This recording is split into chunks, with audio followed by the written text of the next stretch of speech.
World में आपका स्वागत है। आज हम चक्रवृद्धि ब्याज का यह सेकंड पार्ट करेंगे। फर्स्ट पार्ट में मैंने आपको बताया था कि 2 साल का अगर आपको टाइम गिवन है और दर गिवन है तो आप उससे चक्रवृद्धि ब्याज, मूलधन, 2 सालों के ब्याजों का अंतर या आपसे मिश्र धन पूछे तो वो आप कैसे निकाल सकते हैं। आज मैं आपको बताऊंगी कि अगर आपको चार्ट में समय जो है 3 साल गिवन है और कोई भी हमें दर गिवन है तो उससे हम मिश्र धन, मूलधन, चक्रवृद्धि ब्याज, साधारण ब्याजों का अंतर वो कैसे निकाल सकते हैं।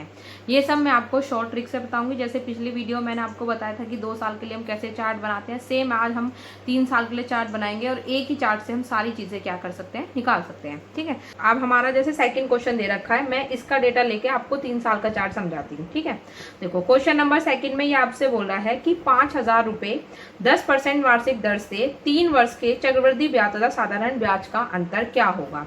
आपको इसमें मूलधन दे दिया है कितना, 5,000 रुपए, दर दे रखी है कितनी, 10%, और जो आपका समय दे रखा है वो दे रखा है 3 साल। ये आपसे पूछ रहा है चक्रवृद्धि ब्याज और साधारण ब्याज का जो अंतर है वो क्या होगा। अब देखिए टाइम कितना दे दिया, 3 साल, दर कितना दे दिया, 10%। तो मैंने आपको बोला था क्वेश्चन में दर गिवन है तो आपको सिर्फ दर उठाना है और उसी से हम अपना काम हो जाएगा। 10% का मतलब क्या होता है, 1/10। अब आपको इसके लिए 3 साल का चार्ट बनाना है तो यहाँ पे आपके लिखो, क्योंकि 3 साल है तो 10 गुणा 10 गुणा 10 कितना आ गया, 1000। इसका कितना, पहले साल 1/10 कितना, 100 रुपए, फिर 1/10 कितना, 100 रुपए, फिर 1/10 कितना, 100 रुपए, क्योंकि 3 साल है तो तीनों साल देगा। अब हम बात करते हैं चक्रवृद्धि ब्याज की। चक्रवृद्धि ब्याज क्या होता है, जब ब्याज पे ब्याज देता है। तो अब दूसरे साल 100 रुपए तो देगा ही देगा, साथ ही साथ 100 रुपए पर भी क्या देगा, ब्याज देगा। इनकी 100 का 110 निकालेंगे आप, कितना आ जाएगा, 10। तीसरे साल 100 रुपए तो देगा ही, जो पहले साल उसने ब्याज दिया उस पे ब्याज, यानी कि 100 रुपए पे ब्याज देगा, कितना आ जाएगा, 10। फिर दूसरे साल जो उसने 2 ब्याज दिए, तो साधारण ब्याज, फिर उस पर चक्रवृद्धि ब्याज, तो इस पे जो 100 रुपए पे देगा कितना, 10, और इस पे जो देगा वो कितना आ जाएगा हमारा 1। ये हमारा बन गया 3 साल का चार्ट। ठीक है, इससे यहाँ पे जो ये गिवन है, ये आपको गिवन है मूलधन, ये जो है आपका ये 3 साल का हो गया साधारण ब्याज, ये आपका क्या हो गया अंतर, साधारण ब्याज और चक्रवृद्धि ब्याज का पूरा क्या है, ये चक्रवृद्धि ब्याज। तो अगर इस क्वेश्चन से देखा जाए तो आपका मूलधन कितना है, 1000 रुपए, साधारण ब्याज कितना है आपका 300 रुपए, चक्रवृद्धि ब्याज कितना है आपका 331 रुपए। तो डिफरेंस कितना है आपका, 331 माइनस 300 कितना आ गया, 31। नहीं तो ये जो होता है ये आपका डिफरेंस होता है, 10, 20, 30 और 1 31। अब जो हमें गिवन होता है और जो क्वेश्चन में गिवन होता है उसको आप क्या करते हैं, कंपैरिजन करते हैं और एक की वैल्यू निकालते हैं। जो एक की वैल्यू आती है फिर उसकी जो भी आपसे डेटा पूछा उससे आप क्या कर देते हैं, मल्टीप्लाई कर देते हैं। जैसे यहाँ पे मूलधन गिवन है कितना, 5,000 रुपए, और जो मैंने चार्ट बनाया उसमें मूलधन कितना, 1000 रुपए। तो आप 1000 रुपए को किसके बराबर रखोगे, 5000 के, उससे एक की वैल्यू निकाल लोगे, 5000 बटे में कितना आ जाएगा, 1000। ये कितनी बार कट गया, 5। अब आपसे जो भी पूछ रहा हो उसे सिंपल आप 5 से क्या कर दो, मल्टीप्लाई। जैसे इस क्वेश्चन में आपसे पूछा है कि अंतर बताना है, हमारा अंतर कितना है, 31। तो आप क्या कर दोगे, 31 गुणा में 5, तो आपका कितना, 155 आपका क्या आ जाएगा, अंतर।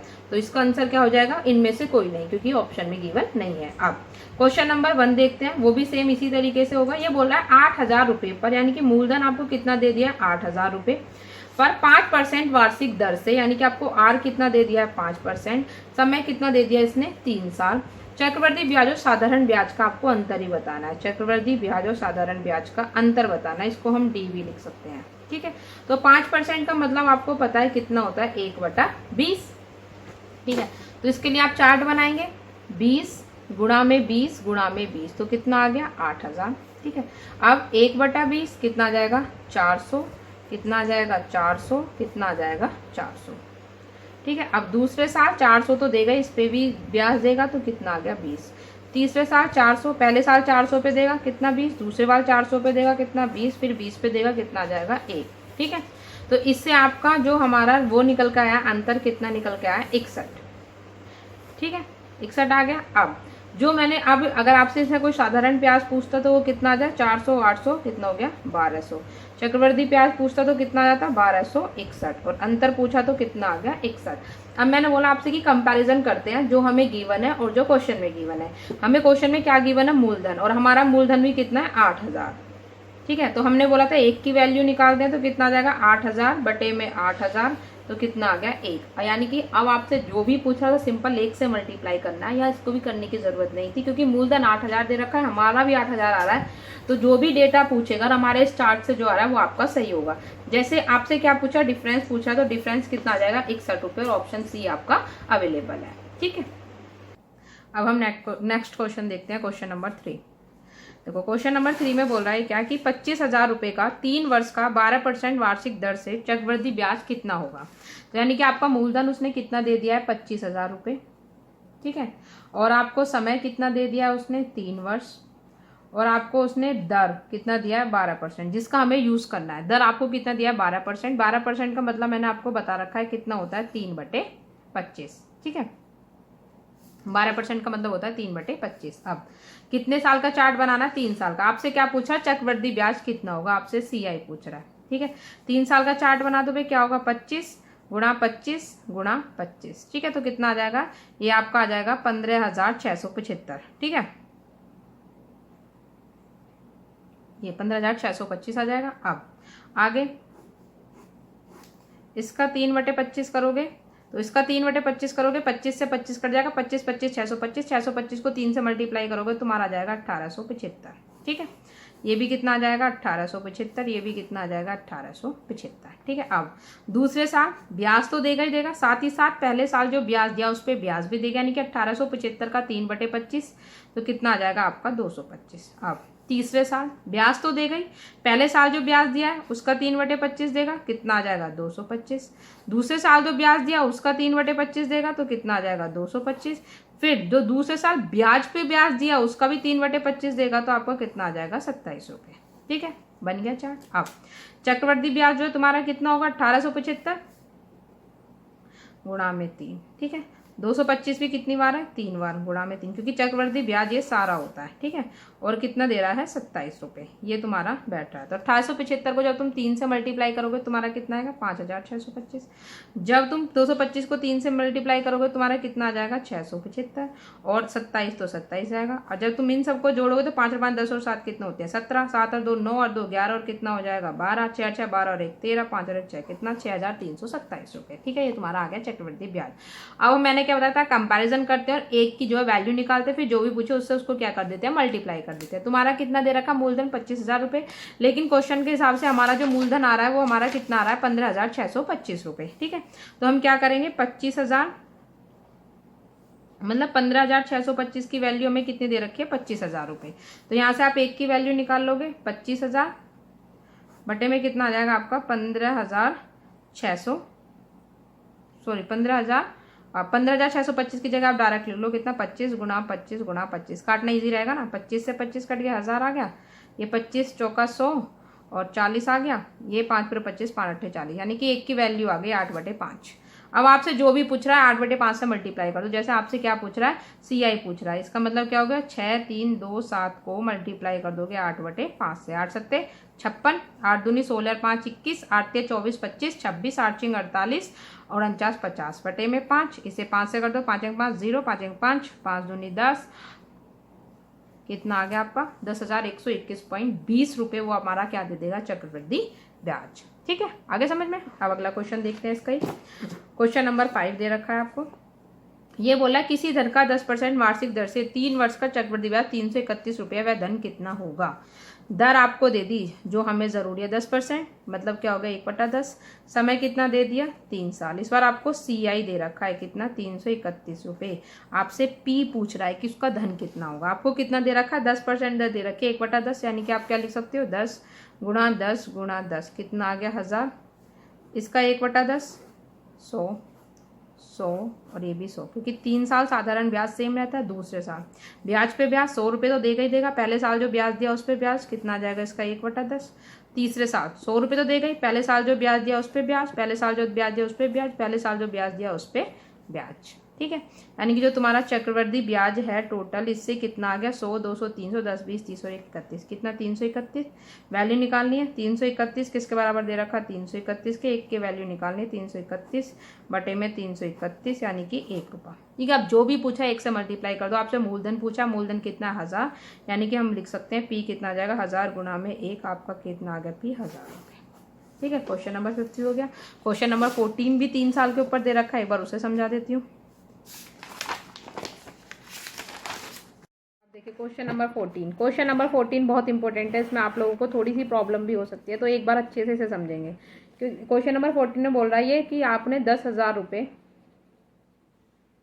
3 वर्ष रेट ऑफ इंटरेस्ट दे दिया 3 साल, 3 वर्ष का चक्रवृद्धि ब्याज कितना होगा, आपको CI बताना है कितना होगा। जब ब्याज की दर अलग अलग है, यानी कि पहले साल वो कितने पे दे रहा है 4% पे, दूसरे साल कितने पे दे रहा है वो 5% पे, और तीसरे साल वो कितने पे दे रहा है 6% पे। 4% का मतलब होता है 1/25, 5% का मतलब 1/20, 6% का मतलब हो जाता है उसका कितना 3/25, नहीं सॉरी 3/50, ठीक है। 25 गुणा 20 गुणा में 50, ठीक है, कितना 25,000। अब पहले साल कितना दे रहा है 1/25, ठीक है, तो 25 से 25 कट गया, यानी कि पहले साल कितना देगा 1,000 रुपये। दूसरे साल कितना दे रहा है 1/20, 20 से 20 कट गया तो 25 पंजे 125, यानी कि 1250। तीसरे साल कितना दे रहा है 3/50, 50 से 50 कट गया, 25 दूनी 50, 50 दिया 150, यानी कि कितना देगा 1,500 रुपये, ठीक है, कोई प्रॉब्लम नहीं होगी इसमें आपको। अब दूसरे साल मैंने बोला था जो ब्याज है वो तो दे देगा, साथ ही साथ ब्याज पे ब्याज, तो पहले साल ब्याज कितना दिया 1,000, यानी कि 1,000 का 1/20 देगा, तो कितना आ जाएगा हमारा 1,000 का 20, 20 पंजे 100, यानी कि 50 रुपये देगा, ठीक है। अब तीसरे साल जो मूलधन है उस पर तो ब्याज देगा ही, साथ ही पहले साल ब्याज दिया उस पर ब्याज, यानी कि 1,000 का कितना देगा 3/50, ठीक है, तो कितना जाएगा 50 दूनी 100 और 2 तिया 6, यानी कि 60 रुपये, ठीक है।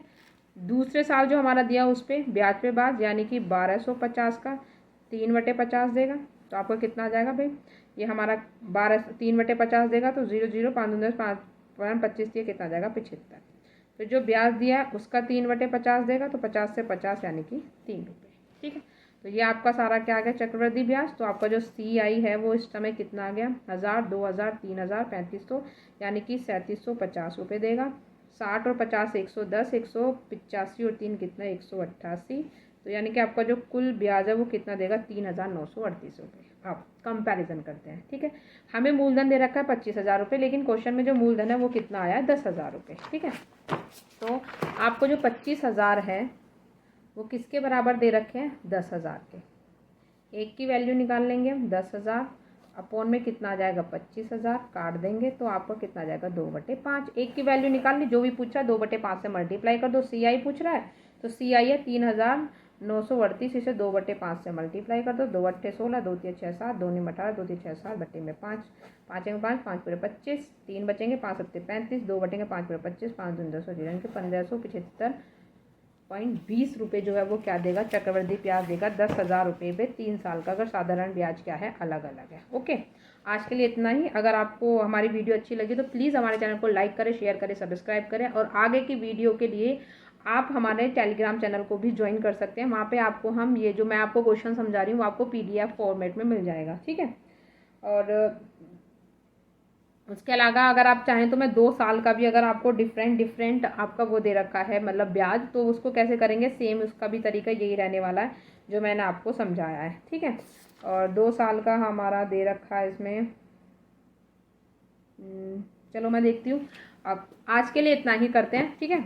अब जो मेरी नेक्स्ट वीडियो आएगी उसमें मैं आपको RS अग्रवाल के सारे क्वेश्चंस कराऊंगी एक साथ, ठीक है, क्योंकि मुझे आपको 2 साल का और 3 साल का कंसेप्ट समझाना था, वो आप समझ चुके हैं। उसके बाद हमारे RS अग्रवाल में यही क्वेश्चंस दे रखे, लेकिन उसके बाद इसमें और भी टाइप बनते हैं, जैसे किस्त वाले क्वेश्चंस आते हैं। उसके अलावा आपको टाइम दे देगा, मूलधन दे देगा, लेकिन आपसे हमारा दर पूछेगा, ठीक है, या आपको दर दे देगा, आपसे समय पूछेगा। वो क्वेश्चन हमारे अलग हैं, तो मैं आपको अलग टाइप से कराऊंगी। वो RS अग्रवाल में गिवन नहीं है, RS अग्रवाल में सिंपल क्वेश्चन है, ठीक है। तो इन्हें हम करते हैं। ओके, आप वीडियो को एंड करते हैं। Thank you.